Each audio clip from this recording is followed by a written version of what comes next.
The Fox and the Election Fraud. Children's book by Tuula Pere. Summary. After falling out with Mayor William the Wolf, Francis the Fox comes up with a new ambitious scheme. He'll run for mayor in the next election. The old mayor has lots of support, but as usual, the wily fox will stop at nothing to get his way. When the fox's shady accomplices get their paws in the election results, everyone's in for a surprise. Pages 2 and 3. The ambitious Francis the Fox had met with all sorts of adversity in his hometown. Many of his questionable undertakings had fallen apart, and he always found someone else to blame.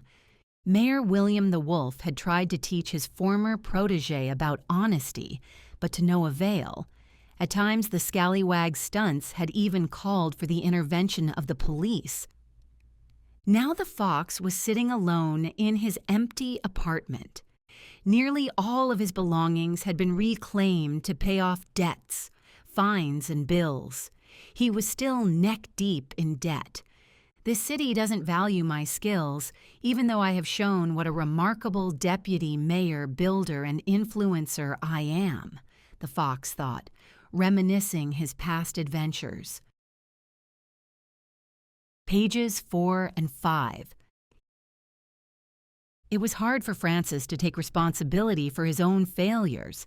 He held grudges, especially against William the Wolf, who had cut his ties with the young fox.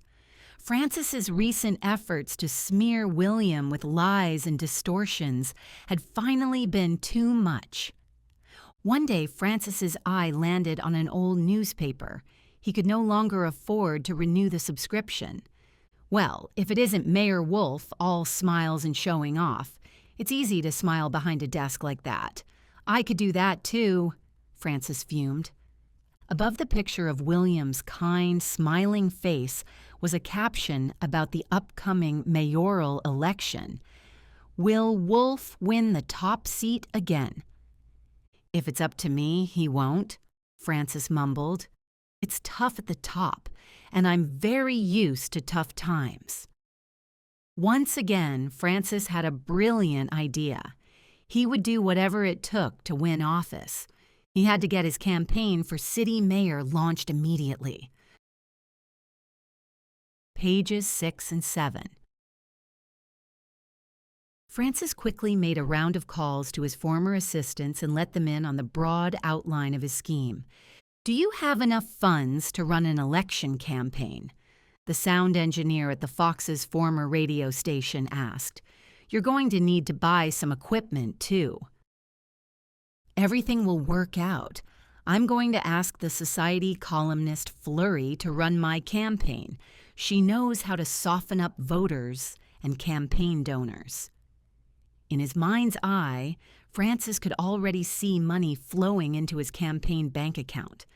The sound engineer agreed to work with Francis and promised to talk to other former employees about coming on board. Pages 8 and 9. However, talking Flurry into running Francis's campaign was not easy. Even if we manage to get enough money for the campaign, the problem is, you're definitely not the voters' favorite, Flurry said, hesitating. You've stepped on too many paws in this city, and big ones, too. The fox continued to try to convince Flurry, but fortunately I was not sent to prison last time. That company of mine, the Fox's new channel, was suspended, yes. But our expertise hasn't gone anywhere. Come on, Flurry. Together we can take over the most important jobs at City Hall. A prestigious job as the city's communications director was tempting to Flurry after so many years as a gossip columnist. At last she said yes. Pages 10 and 11. The following day, a group of supporters gathered in Francis's bare apartment. They were ready to kick off Francis's election campaign. It was a motley crew of snoopy reporters, paparazzi, and coyotes who had brought along some of their friends. There were profiteers and go-getters and all kinds of eager beavers who nobody would want as their opponents. I'm afraid, due to my current circumstances, that the refreshments are slightly meager, but that will change for the better soon, Francis said as his guests passed a small box of cookies from paw to paw. The fox looked each supporter dead in the eye. I'm counting on you, and I will remember each and every one of you once I have taken over the mayor's office. Pages 12 and 13. The pack of coyotes started to applaud and stamp their feet excitedly, and soon everyone joined in. The big creatures were especially skilled at playing rough on the soccer field, and the fox reckoned he could use them as security guards for campaign events. Some of my opponents could behave in an unpleasant manner, Francis thought, and this will give the rugged coyotes something to do. It's good to have muscles on the team, as well as brains. The new campaign manager, Flurry, addressed the group. It's going to be a close election, so brace yourselves, but we have a good chance to win. Flurry was very excited about her new role and had decided to get Francis into the biggest office in City Hall by any means necessary. She saw herself in the office next door, which she would decorate beautifully from floor to ceiling. Pages 14 and 15. Francis's electoral campaign got off to a good start. They even got campaign funding, as there were all sorts of entrepreneurs in the city who believed in the fox's capabilities. The most devoted supporters were those who believed that they, too, could benefit from having a new mayor. William the Wolf's strict policies were not looked upon favorably by those who didn't like rules and regulations while doing business. Contractor Schnauzer tapped the fox lightly on the shoulder. "You will remember me when you've been elected, Francis, won't you? I'm sure you can pull some strings to make that shopping center of mine become real." He handed Francis a thick bundle of cash to add to the war chest. The fox grabbed the money and grinned. "Why, of course, I will support every single initiative that is for the good of our city folk." The fox kept giving this same empty promise. Pages 16 and 17. Francis had decided to visit every district, clubhouse, shopping center, and marketplace in his hometown. "I want to meet as many citizens in person as possible. When I get to talk to them face to face, they will remember me better and vote for me on Election Day."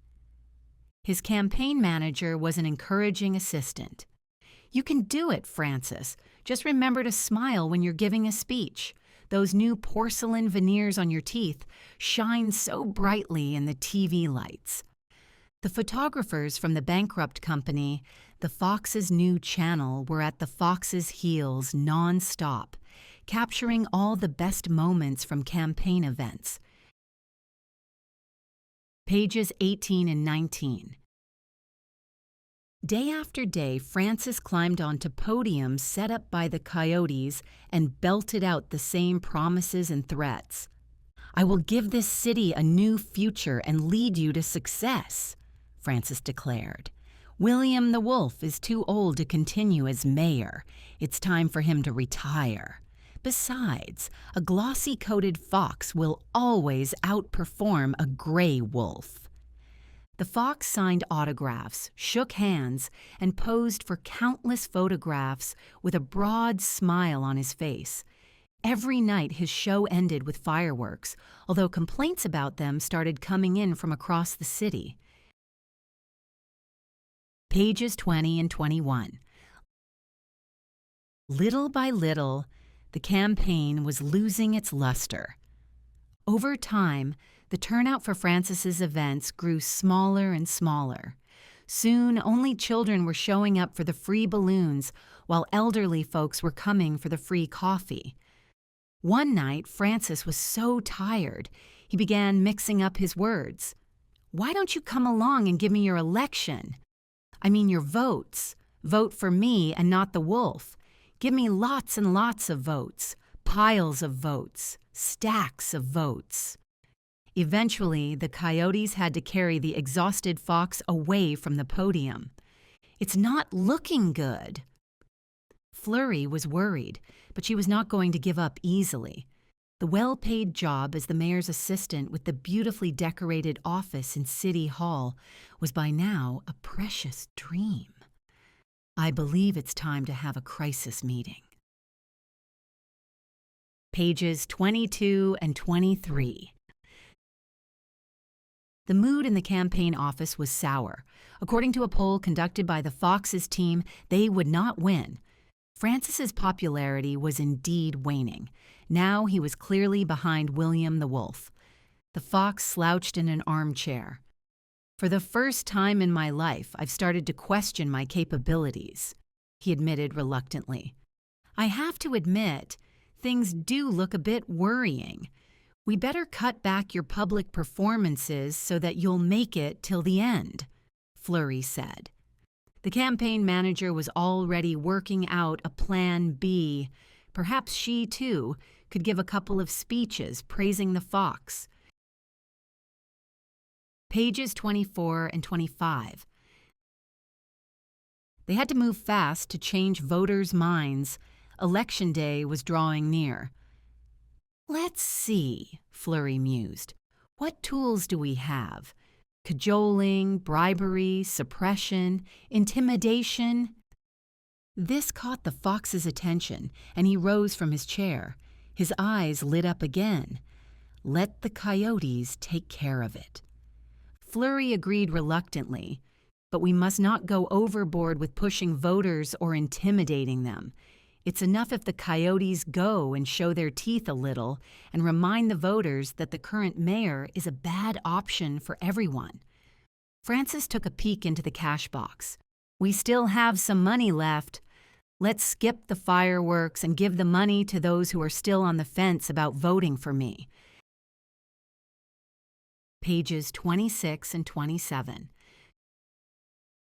Despite all the hard work, it seemed inevitable that the fox was going to lose.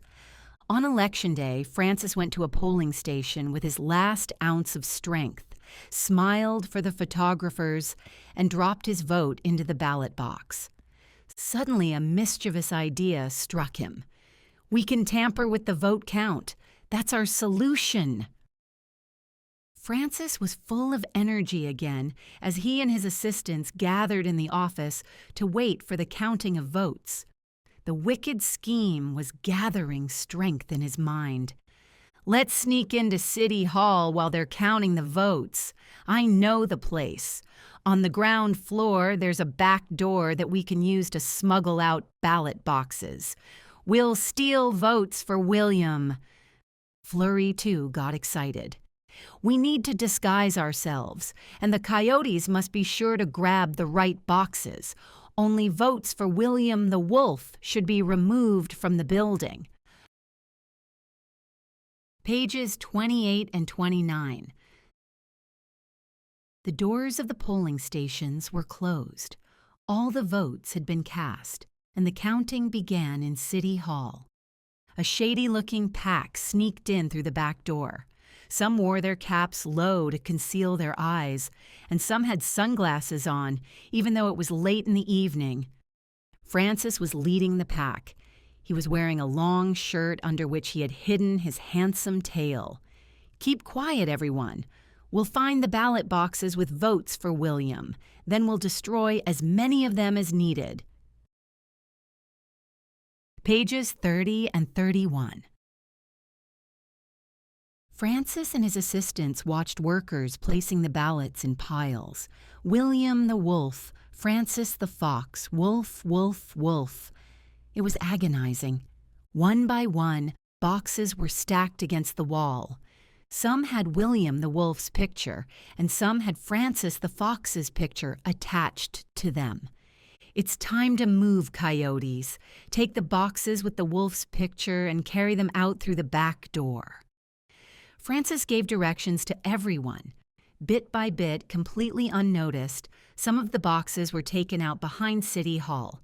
The fox quickly counted the boxes that were left inside. Now there were more ballots with Francis's name. Francis smiled wryly. "This will be the end of William." Pages 32 and 33. Only one thing remained. The stolen ballots had to be taken away somewhere. The fox and his assistants carried the boxes to a bridge nearby, where they dropped them into the river. "Off you go! William's dreams will soon sink to the bottom of the river like stones," Francis said mockingly. The boxes started floating away with the current. In the darkness of the night, they drifted downstream, toward the dam at the power plant. Pages 34 and 35. During the night, the poll workers completed the count. Citizens gathered in front of City Hall to hear the announcement of the election results. Both candidates were there, too, the experienced mayor, William the Wolf, and his contender, Francis the Fox. Excitement grew as Commissioner Pincher, the highest-ranking election observer, stepped up to the microphone. He opened the envelope and studied the paper inside, looking perplexed. "We have never witnessed an outcome like this in our city before," Pincher began, baffled. Compared to previous elections, there were many fewer voters. Pages 36 and 37. The fox was getting nervous. "That's nothing extraordinary. We're all more interested in hearing the results. Who won?" "This is most peculiar, indeed." Pincher's voice wavered. "William the Wolf, the current mayor, has received only 252 votes, and Francis the Fox has 3,510 votes. So the winner is..." Commissioner Pincher cleared his throat, still hesitating, no matter how eagerly Francis rushed him. Just when the commissioner was about to speak again, the event was interrupted. The janitor at the power plant parked his truck in front of City Hall. The back was full of wet boxes, each labeled with William the Wolf's picture. Pages 38 and 39. It immediately dawned on Pincher what the conniving fox had done. "You have committed a serious election fraud, Francis. That goes for your assistants, too. But they could be any old boxes. Just announce me as the winner already, will you?" Francis tried to explain his way out of the situation, but there was nothing he could do. After the recovered votes were taken into account, William the Wolf was declared the winner. Despite his landslide victory, the old mayor was sad to see his former protege and his accomplices escorted to police cars.